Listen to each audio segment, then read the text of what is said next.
This is it! The final string of the 2009 season. Danielle Manser is going to lead us off. Who's going to be crowned Heat Seekers champion? It all comes down to this final game. Southall and Reno have a nice 33-pin cushion. They hit 240 the first game to 207 for Manser and Boudreaux. Oh, Danielle started with a nice backdoor 9-pin drop. Unable to take advantage of that. She'll be going for 10. And she's on it for 10. Got a nice 10. And Elisa Southall with the 6.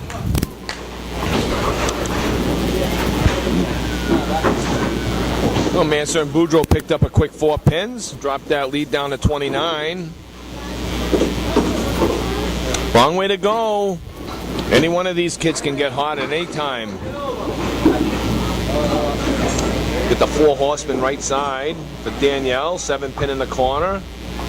Can be a tricky shot. Looks good. Didn't miss by much. Nice try by Southall, sending the 2 pins off the wall. Trying to send it over. Not quite. Sets up for a 10, though. She could gain a pin or 2 here. She does. Manser with an 8 and a 10 for Southall. 16 for Elisa, 18 for Danielle. Yeah, Billy Bloom on scorekeeper duty. We thought Irby was going to join us today. We don't know what happened to him. Irby, where are you, kid? We missed Billy you points today. to his head, says he's smart. Irby Kafalis does a lot of wonderful things with us, coming up to help out. Hello, this is your co-host, Dan Shoebag Goth here. I'll be narrating the rest of this match for you. Unfortunately, we had some technical difficulties. I don't know exactly why it happened, but I know what happened every time I turned my microphone off so it wouldn't give Steve Reno any interference. Unfortunately, it caused a feedback loop so you couldn't hear anything Steve said. So rather than make you suffer through all that static, I'll try to take you through the rest of the match. We've got Southall and Reno with a significant lead of about 30 pins. Manser's chopped a little bit off of it through 3 boxes. Danny just off to the right on her first ball, and Elisa just off to the left. They're having a good time, though. Elisa's laughing about it up there. It's easy to laugh when you have a nice, comfortable lead. Oh, just through the hole, and Danny throws her hands up. She's having a good time still. That's what's important. Third ball, plays it a little safe. A lot of late hook you see on Danny Manser's ball. Very late. She's always had some left to right hook, but seems a lot more prominent now than it did when she was younger.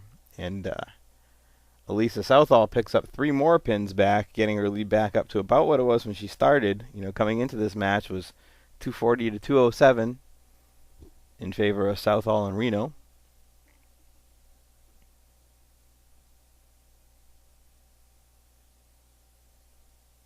Manser on the head pin. She's got a tough leave, though. The 3, 7, 10. A little bit of wood behind the 3, but it looks deep enough. I don't know if it's going to help out going over there into the 7. It's all over the 3, and nothing took the 7 pin, unfortunately.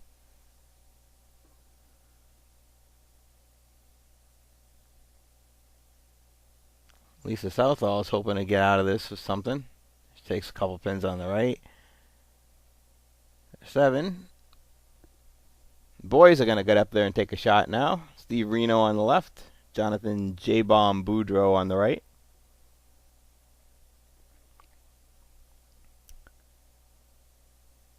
J-Bomb, a lefty. Oh, a hammer for Steve Reno in there. Nice 8-drop, tricky piece of wood because it's angled a little tough. I think he's probably going to want to smack this on the right. Ah, it proves me wrong. Takes it out on the left. Throws the ball so hard. Plowed it back through. J-Bomb cleans out a nice 10. He's made a couple nice 10s today. 2-1 splits he's carried over for 10. Reno will be looking to build on that 30 or 35 pin lead now with a big fill. Make it very difficult, you know, with one string left for both the girls and the boys to come back. Although if anybody can, J-Bomb can do it.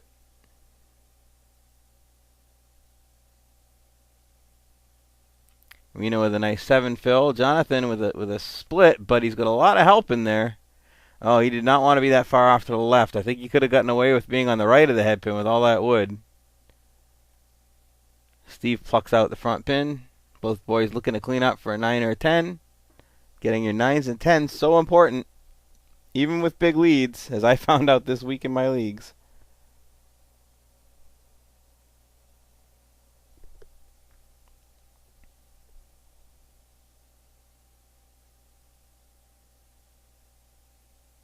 Jonathan just off to the left leaves the jackpot shot, the high-low jack. We don't run the jackpot shot in the championship match. These kids can win enough without hitting the jackpot. The shows are running 90 minutes long anyway, so see if he's had enough practice from previous jackpot shots. Ooh, just slipped by to the left. Reno? Oh, again, just slipped by to the left. Reno, the difference here is he doesn't need to make it. He can just pin and force Jonathan and Danny Manser to have to do all the hard work catching up. It's very difficult to catch up. It's a lot easier to hold a lead than it is to go and try to get one at the end. Jonathan used to have a big hook left to right, but it seems like this ball starts off with a little left to right movement and then kind of flattens out now. Gives him a lot of accuracy. Unfortunately, he was very accurate the last ball. Left a 5-7-10, an ugly looking leave. Steve's going to look to try to convert. It's got some nice wood behind the 2-pin. Now, hit it a little too light on the outside. Didn't carry any of the 8, 9, and 10 ugliness that's behind. Nice 9 for Reno. Gains a couple more pins.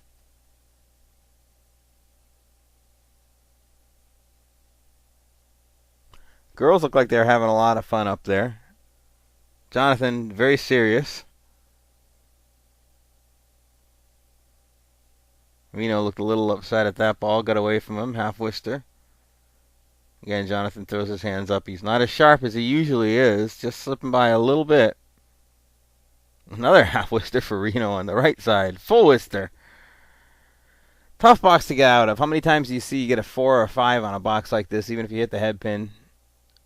And he cleans out a 9. 9 is beautiful. Be right back.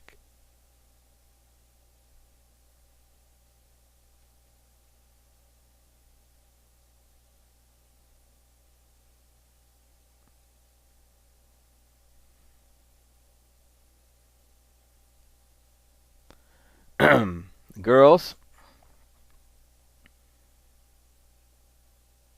Manser. Just missing her spare. She gets a 9 drop.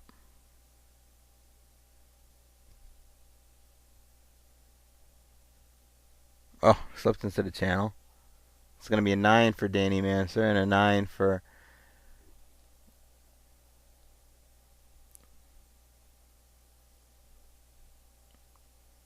Southall and Reno.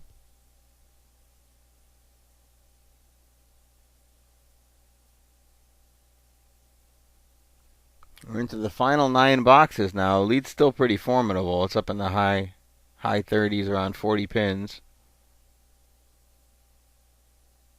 We'd really need to string a bunch of marks together if Manser and Boudreaux are going to try to make a run at this. And that would have been a nice one to have. Instead, Southall cleans up a nice spare. He's feeling loose.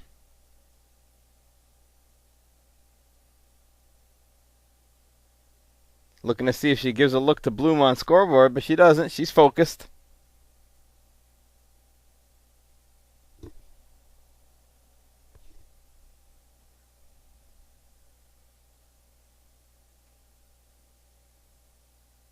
Oh, Manser punches out the 2-pin. Nice 5 fill, it looks like, for Southall. Manser slips down the hole again.